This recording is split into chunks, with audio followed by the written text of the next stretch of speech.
And welcome to this episode of the Good Citizen Podcast. Great to have on today Matt Sharp from Alliance Defending Freedom, all the way from Georgia, where I don't think they're getting slammed by snow today. And Matt, how are you doing today? Doing great. Thanks for having me on. Matt, we appreciate your work. If you jump right in and share a little bit about your path into law school, how you became an attorney representing churches and defending religious liberty, and also a bit about Alliance Defending Freedom. And I sometimes joke with attorneys that I connect with, you have kind of a big funnel of humanity, and then there's a smaller group that are attorneys, and a lot of people are thankful they're not that. But then an attorney that's a Christian and is representing churches, that's a pretty select group. So kind of what led you to that path in your life? Yeah, it actually started in church, believe it or not. So I'm a pastor's kid and, grew up hearing stories about efforts to silence the gospel in other countries. And I still remember a sermon my dad did when he was talking about, some biblical views on marriage, and that there were places in the world where pastors were being told they couldn't say that, told that they could go to jail for proclaiming the gospel truth. And I remember as a kid that lingering with me, and the idea of being, what can I do to stop my dad from going to jail? And so fast forward years later, and in college, I had a business law class I had to take and fell in love with the idea of the law and using the legal system to defend people. And then as I got into law school, I went to Vanderbilt University Law School. And while I was there, got introduced to this organization at the time named Alliance Defense Fund that had this program called the Blackstone Fellowship. And it was for Christians that wanted to use their legal career to keep the door open for the spread of the gospel. And it just kind of immediately resonated with me, and got accepted to the program, and sort of my eyes opened to this world of Christian lawyers out there that were wanting to really use their legal career, use their legal calling to preserve our constitutional freedoms and preserve our free exercise of religion.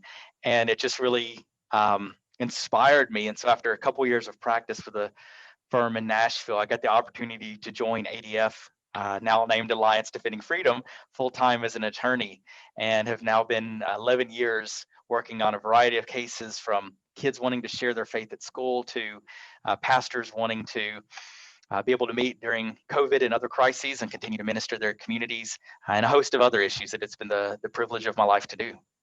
Awesome. And would you explain just a little bit of the history of Alliance Defending Freedom? It's a unique history, and I really appreciate the organization. I am an allied attorney, if anyone's wondering, and I have the privilege to work on a few ADF cases at the local level.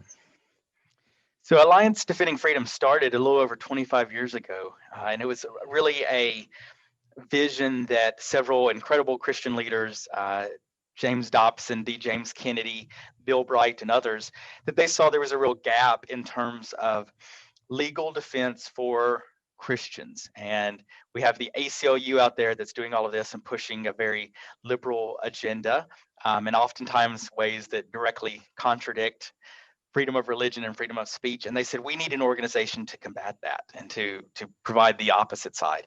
And so they met a young, at the time, attorney, Alan Sears, who'd been involved with the Reagan administration and incredible resume, and tasked him to say, build this organization and build a movement out there to help keep the door open for the spread of the gospel. That is your mission. And so Alan built it over the past 25 years. Now Michael Ferris has taken over that mantle and is leading us. And so we are out there defending religious liberty. We're defending life, marriage, family, and free speech in a variety of venues. A lot of it's litigation, but we also help out in the legislative realm, providing guidance to legislators on good laws to enact to further these constitutional freedoms. And then more broadly, of just public advocacy, of telling people the stories of our clients and why they need to take a stand for freedom under the growing numbers of threats that it faces. One of the key distinctives of this podcast is I think we have a lot of information coming at us, and it's easy to respond to that information with anger, throw something on Facebook. And I suppose that all that's healthy and being up to date and maybe even expressing your views. But at some point you have to ask the question, what do we do now? What do we do next? And so for Christians that have been troubled, even upset about the COVID-19 restrictions on in-person worship that I can't believe are continuing into now even to the spring of 2021. I mean, last spring I thought a month or two, a couple months will be done, and here we are. So what, just kind of a brief review of the nuts and bolts for somebody that doesn't think about this every day. It's easy to see the headlines, governor closes a church. Behind the scenes a bit, what are some of the legal nuts and bolts of this, including ADF's efforts in Nevada? And it's not Nevada, folks. And you can share your story about that. I did the same thing. And even leading up to the Catholic Diocese case of this past Thanksgiving. Yeah, so I do like I love that you kind of rewound back to last spring. When COVID sort of first came to the States, there was a lot of uncertainty, and there's a lot of just confusion of how is it spread, how dangerous is it, what's the infection rate, what's the death rate, and so there was a lot of government officials that really were genuinely concerned about public health and kind of went overboard sometimes. That we just need to shut down everything, so we don't want grocery stores, we don't want limit those to a certain number of people, we can't have churches, we can't have these mass gatherings going on, and a lot of them in doing so just went way too far. So I remember the first couple of months we saw instances where churches were transitioning to online worship and saying, we need 10 people to be able to be at the church in order, you've got the pastor, you've got the music ministry, you've got people running audio and video, and these government officials saying, no, you can't even have 10 people all spread out, maybe by 20 feet between them, but you can't have that many people in the church service. And so in the early months, ADF was heavily involved in pushing back. We even saw instances where the governments were shutting down drive-in services. And our thought was, well, wait a second, if I can go through McDonald's and get drive-in food, I can go to Sonic and sit there in my car, and why can't I go get spiritually fed at church? And so a lot of those we were fortunately very successful with. And I think as more information came out and people recognized that there are ways to safely meet together and worship, and we even had the science backing that up, that you can have worship services in a safe way, we got resolution on a lot of those. But unfortunately, there was a few states where, not to interrupt flow of thought too much, but just if you would mention that Mississippi case, I thought it was a great example of the drive-in service issue, and ADF was successful in that case. Yeah, and so I think it was Greenville, Mississippi. I'll have to go back and check, but it was a town in Mississippi that was putting some restrictions on drive-in church services. And so we were able to very quickly sort of bring ADF's legal muscle to bear and say, look, you cannot do this. You're violating their ability to exercise their religion by meeting together. And we're able to very quickly get resolution for the churches down there so that they could continue ministering to their communities and finding a creative way to continue to serve their church community and others seeking spiritual nourishment in it all. Yeah, I just thought that was a great example. Please continue. Yeah. So as I was saying, is we sort of got through what I call like the first wave of restrictions on churches and gatherings and things like that. We kind of saw a second wave pop up. And this particularly happened in Nevada, which, as you were saying, I still remember my first time out to the state. I was meeting with some government officials, and being a good Southern boy, I was like, oh, it's great to be out here in Nevada. And they were like, it's Nevada, and you clearly ain't from around here. So I learned very quickly the proper pronunciation of Nevada. And you sort of learn the things that really matter to locals, and pronouncing their state properly is one of those. But we, one of the things they had shut down, obviously, Nevada is very dependent on tourism and the gaming industry. And so around the time that the governor decided, well, we want to reopen the casinos, we thought, okay, well, great. Churches are going to be reopened, kind of slowly life gets back to normal. And what we found was two very different treatments. The casinos were allowed to open at, I think it was like, 50% capacity. So thousands of people could fill into these casinos. They could spend hours there gambling, eating, hanging out, all of this stuff. And yet churches across the state were limited to 50 people. It didn't matter if they had a sanctuary that could fit 1,000 people and that could socially distance and still fit, 200-300 people in there, 50-person max. And we thought, well, this is ridiculous. How could it be that the freedom to worship is less protected than someone's desire to gamble.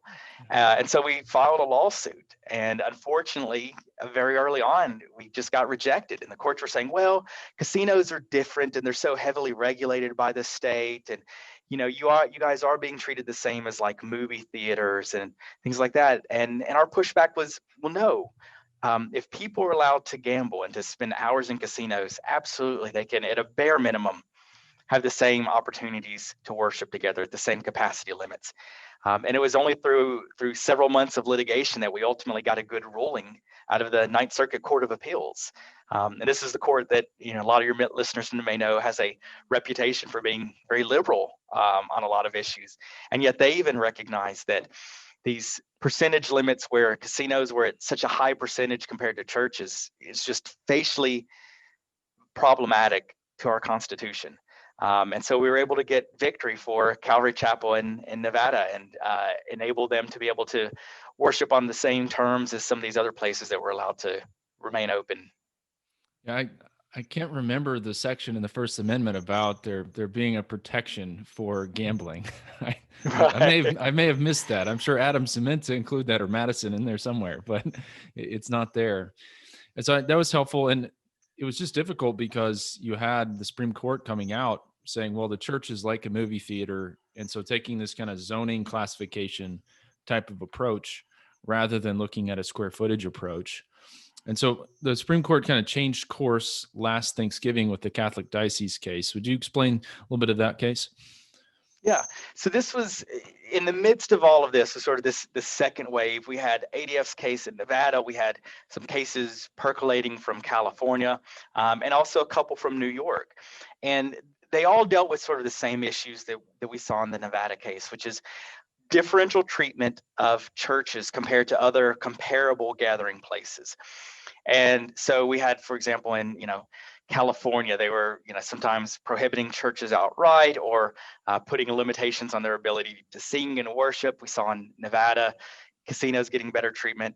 And in New York, there was this complicated system of like red zones and orange zones. And depending which zone you were in, depended on how many people you could have in your building. And that then depended on what you were. So for example, if you were a laundromat or bank or something like that, you didn't have any restrictions, even if you were in a red zone where there was an outbreak of COVID. But churches did not get that. And they had much more severe limits than laundromats, banks, grocery stores, things like that. And so as this case was bubbling up, it was involved a Roman Catholic Diocese and a Jewish Orthodox church. And they were saying, look, we are operating safely. We're not having outbreaks in our churches when we do meet, and yet we're still subject to more restrictive caps on how many people we can have in our building compared to other places that pose a similar risk of spreading COVID. And that's ultimately what all these cases boil down to. To my knowledge, there's not any churches really or houses of worship of any type saying, we just want wide open, no restrictions. Rather, what they're saying is, we pose no greater risk than grocery stores, banks, business places that are open, manufacturing plants where people are there for 8 hours working a shift. We can operate just as safely, and we ought to, at a minimum, be treated the same as these other places that are allowed to be open and have people there for multiple hours. That's all churches have been asking for from the very beginning, is equal treatment with other places that the government declares essential. And yet New York and then these other states were saying, no, we think we can treat you worse. And so ultimately, there had been several cases where the Supreme Court had just been kind of dodging the issue. They had either declined it on this ground or that ground, and had never really given a clear ruling of what are churches' rights and all this. And we finally got an answer in the Roman Catholic Diocese case out of New York, where the court very clearly said, look, if you're saying that laundromats and banks can have X number of people or X percentage, you've got to allow churches the same opportunity, and you've got to treat them the same. And so it was a huge victory because we now finally had clear guidance from the court that equal principle, that idea that if there are these other places that are comparable in terms of people staying there for an extended amount of time, churches have to get the same treatment. And so it really proved to be a turning point for the litigation and all that was going on, and efforts for churches to be able to open their doors again. I'm sure you had some of the same uncomfortable conversations with pastors because, unfortunately, as attorneys, counselors at law, I mean, you have to tell your client what the law is. And, and when the Supreme Court said, here are the rules, I mean, you can take that and consider if you want to practice civil disobedience, you feel led to that. But here's the law. And there's so many times pastors saying, "Well, I can't believe that's what the federal courts have ruled." And so I just took away from the experience in 2020 that at least in an area like this, it may be a very long time before you get any sort of consistency from the federal judiciary because they're busy trying to defer to local officials. The case law is sometimes complex. And so I kind of came down to the same question of, well, okay, if that's going to be the result from the courts, is there anything else that we can do to help provide some certainty for churches so that when something like this happens, they don't have to call the lawyer? There's already clear guidance there. And you've been working on a piece of model legislation that's been proposed. I think last time I heard was 10 states. It may be more now that can assist and provide some guidance to elected officials, put some guardrails on this. So talk a little bit about the Church's Essential Act. Yeah, so we really had the privilege to work with several legislators that were reaching out to us saying, um, we've got a problem here. And again, a lot of this was happening before we got the ruling in Roman Catholic Diocese and saying, what can we do? And so we worked with them to come up with this idea of making sure that whatever the government declares to be an essential service, churches have to be treated as good or better than those. So we're kind of creating a floor of protection for churches.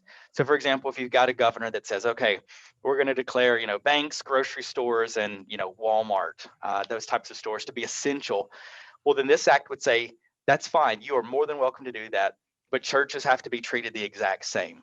And this means that it's a view that spiritual nourishment, providing for spiritual needs, is just as, if not more important than providing for physical needs.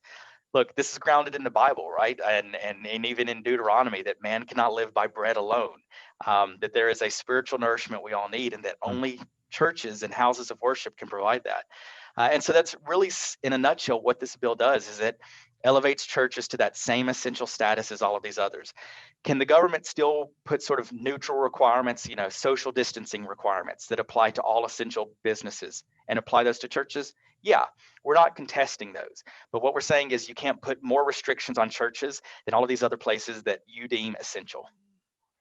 One of the really helpful aspects of the bill that at least I found, certainly in Indiana, because I had conversations with local health officials about drive-in services and other things, and the problem was they were getting one line of reasoning in science from the state. They're also reading the CDC's requirements, and there was no guidance. And so this isn't just for governors; it also applies to local health officials. Many times, retired doctors, they don't get a sticker for opening things up, right? And so, just again, here's the law. Here's how this works out. So, would you speak to that some as well? So, not just the governor, but also more local health officials. Exactly right. We, as we were talking about in the beginning, there was a lot of places where it was local government officials in Greenville, Mississippi, Chattanooga, Tennessee, and other places that were doing these restrictions. And we don't want it to be that a church in one part of the state or one city has less rights than another part of the state based on what a local official decides. So what this does is it creates uniformity as well. And so that whatever rights a church has in one part of the state, they have everywhere, so that churches can never be treated worse because a local government official tries to put restrictions on them compared to other places. So it really does ensure that all across the state, religion is treated as essential. And it gives them a way that if there is some violation of that the churches are able to go to court and get an injunction, to get a court order telling those government officials, you can't do that. You have to treat churches as essential and to allow them to operate on the same terms as these other essential businesses and organizations that you allow to open up. So, of course, we recently had the South Bay case that the Supreme Court took up again from a church in California. And I was actually speaking to a pastor in California just a week or two ago that was being fined $5,000 a service. And now he shared this in a public forum, so I'm comfortable sharing now. But he was joking with us that he said, I normally try to preach a good sermon, but my elders have reminded me that these sermons better be $5,000 sermons because that's what we're getting fined. So it's still an issue there. And so would you explain that case a bit and how that might impact this legislation? So one of the things we often get asked is, in light of the ruling in Roman Catholic Diocese, why do we still need legislation to address this issue? And I think the court's most recent ruling in the South Bay Pentecostal case shows why. Although we got some very clear guidance from the Supreme Court, this involved a effort by California Governor Gavin Newsom that had a total ban on churches being able to worship. Some places there was like a percentage cap, and also restrictions on the ability to do praise and worship, to have singing or chanting. So the Supreme Court very clearly came down on the side of, you can't do a total ban on church worship. If you're having all of these other businesses, all of these other organizations worship, you can't shut down churches completely. However, they seem to still accept the idea that you can have these across the board, truly neutral percentage caps. So if restaurants, grocery stores, et cetera, are limited at 25% of capacity, then churches have to be treated the same. And that's pretty consistent with Roman Catholic Diocese and what some of the other cases have held, and even what the Religion is Essential Act would allow, which is that if you have across the board capacity limits or something like that, that's fine. But where it gets a little tricky is where we have things like the ban on singing and chanting. And so one of the issues in the case was like, well, flip on your TV, think of all of the music shows that are on, whether it's, The Masked Singer or The Voice or any of those shows that are filmed in California and where you have public singing and all of this. Well, if they're allowed to sing, why are churches not allowed to? But even more fundamentally, is not singing sort of like a core thing that you would expect in any church service? I mean, it's you can't open the Bible and not see time and time again the importance of singing. I think there's a whole book of the Bible called Psalms that is a collection of songs meant to be sung corporately.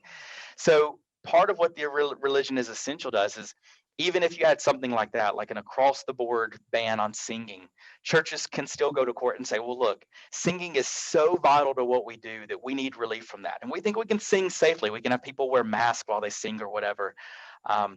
But it just gives an opportunity for churches to push back even against some regulations like that. So again, I think South Bay had some good parts. It had some parts I don't like, such as the ban on singing. And it shows why legislation like the Religion is Essential Act provides a avenue for churches to be able to get their day in court to show why even something like a ban on singing should not be enforced against them and why they get relief from all of that.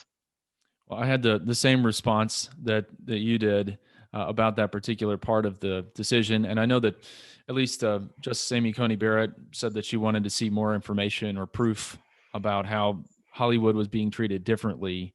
But if you're going to let them sing, you better be letting the church sing, even if you say you have to use the same safety measures. And I'm sure churches would be fine with that. To your point, I've been traveling, speaking in different churches around the state and around the country some, and churches are doing their part, trying to restrain the virus, and at times have even voluntarily shut down. So I just wish we could get back to the state seeing the church as kind of a peer or equal institution making a difference on this thing. And I did want to mention, for any pastor that's listening that's just kind of hesitant about, well, I don't know about proposing legislation. That feels like, maybe I'm crossing the line as a pastor. And I sometimes get asked the question about, well, if you're a gospel-centered citizen and you love your neighbor, should you really be talking about public policy? And I see this just as an expression of our love for our neighbors.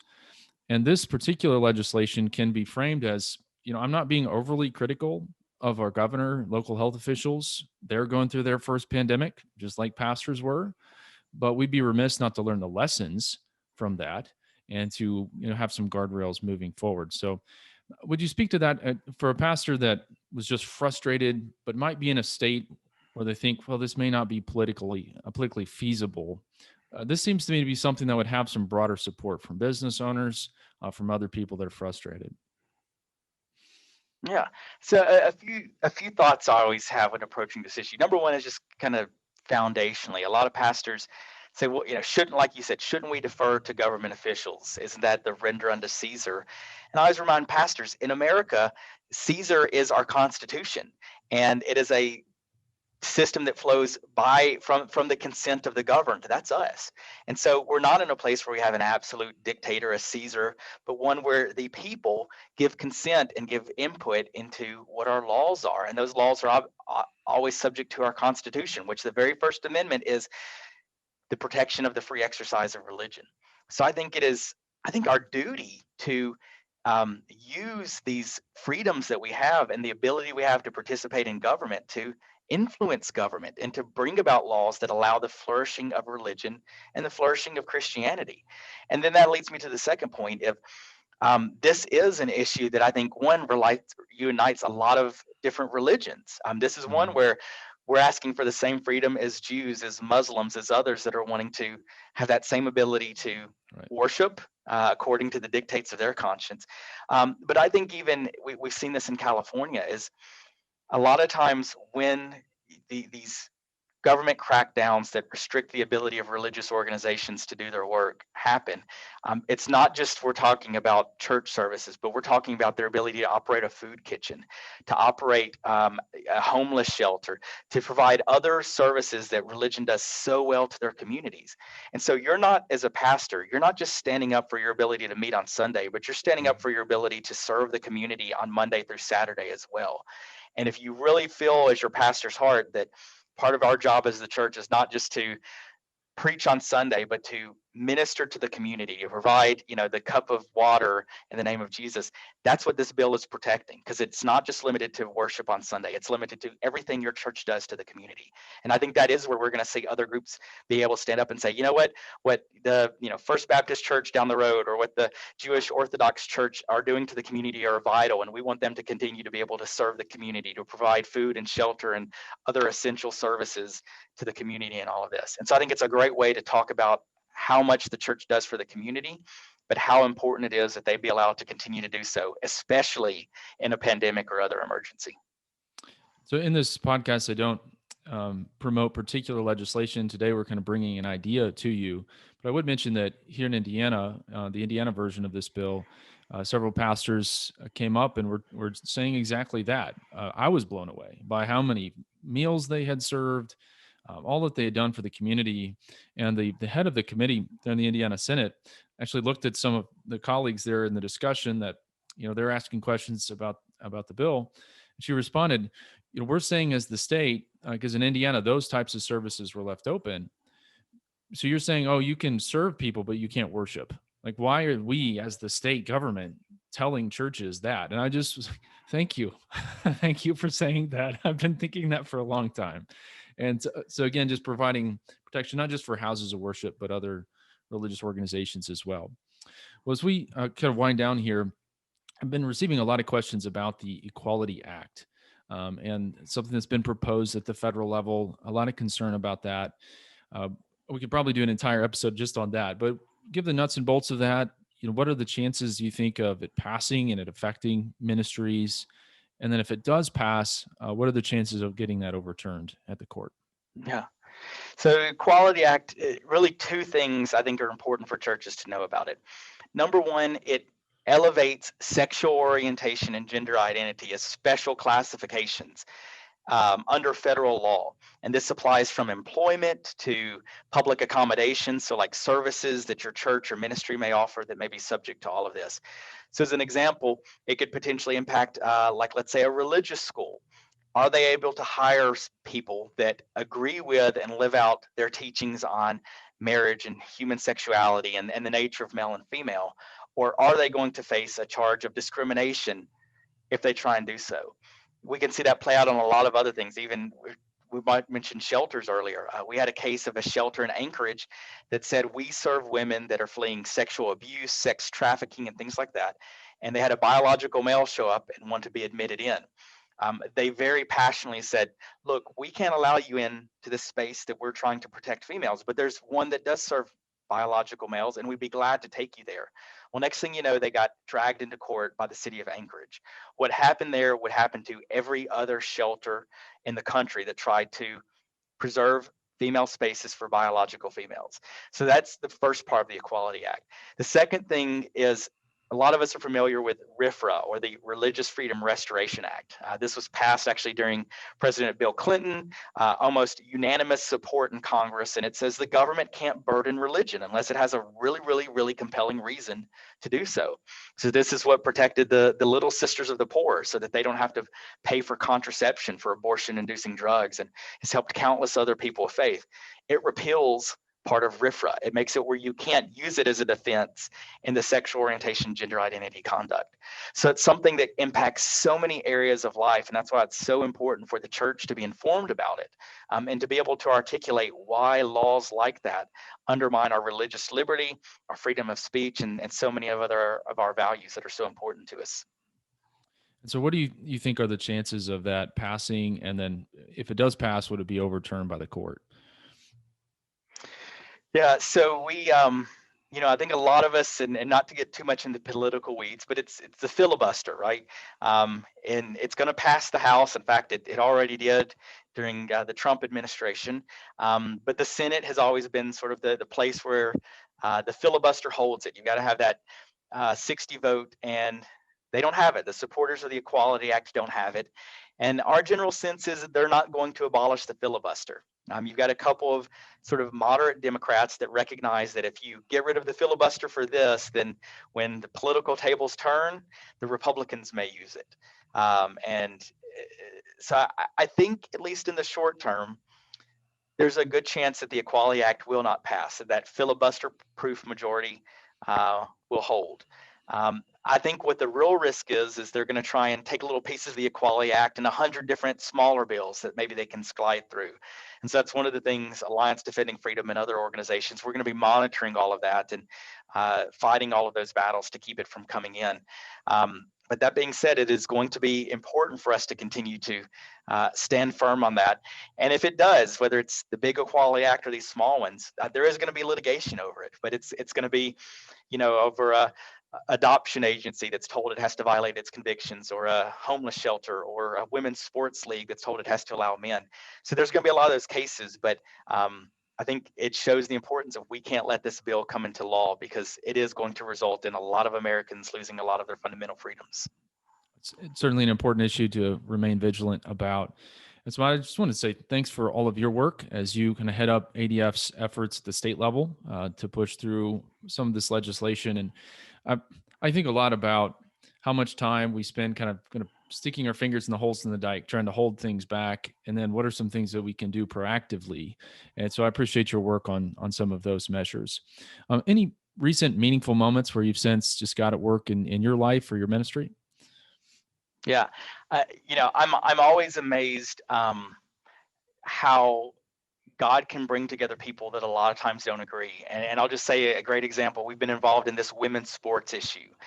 And what's been interesting is we found this unique coalition of groups like Alliance Defending Freedom and others kind of on the more conservative side, but also some very radical feminist groups that have been speaking out as well and saying, wait a second, this is not what we fought for. And to me, it was just one of those moments where sometimes we feel like we're trying to promote the truth, and no one, we can never break through and feel like someone with a different worldview will ever agree with us. And I saw one of these moments where it was sort of like two very contradicting worldviews, but they're nonetheless embraced the truth. And maybe we do it for different reasons, but ultimately embrace the truth that there are biological differences between the two sexes. And I just thought it was an incredible moment to show that when we learn how to speak about these issues, and even to intentionally reach out to people that we may have strong disagreements with, that a lot of times we can find common ground with them. And I think that's always my encouragement to anybody on these issues. Don't think that just because you don't agree with someone, you shouldn't give the time and energy to reach out to them, because you may ultimately find an ally that you never knew you had on some of these issues. Well, that's certainly encouraging. And that's one of the key things we talk about is, are you building relationships? And you may end up just simply building a relationship with somebody to show them the love of Christ.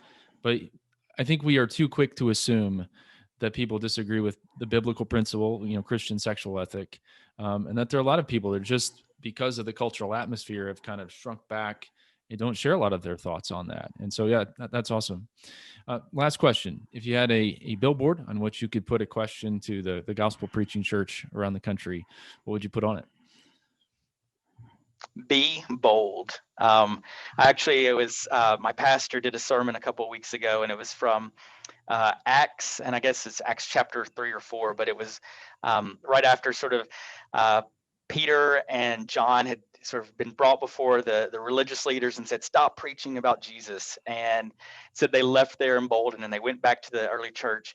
And rather than praying like, God, save us from the persecution, save us from the bad stuff that's going to be happening to us, they said, give us boldness so that we can go and proclaim the gospel. And I think more than ever, that is what we need, is boldness to stand firm for the truth, not only sort of the biological truth we're talking about, but ultimately truth with a capital T, of the truth of the gospel. And just to have that boldness of no matter what we may face, whether it's the risk of cancel culture or legislation or whatever it may be, that we will continue to be bold in the face of all of that.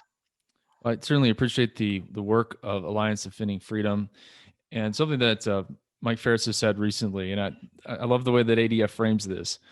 We're here to help keep the door open for the gospel, but it is the church's job to walk through that door and to share it with our culture. And so that's the encouragement in this podcast is, here's one practical way to try to do that. And then to get back to the most important work of spreading the gospel and building the kingdom in our times. About anything else you'd like to add? No, that's got it. All right. Well, thank you so much for all that you're doing around the country. We'll continue to pray for you. And thanks for being on to share more about this particular legislation. Thanks for having me, Josh.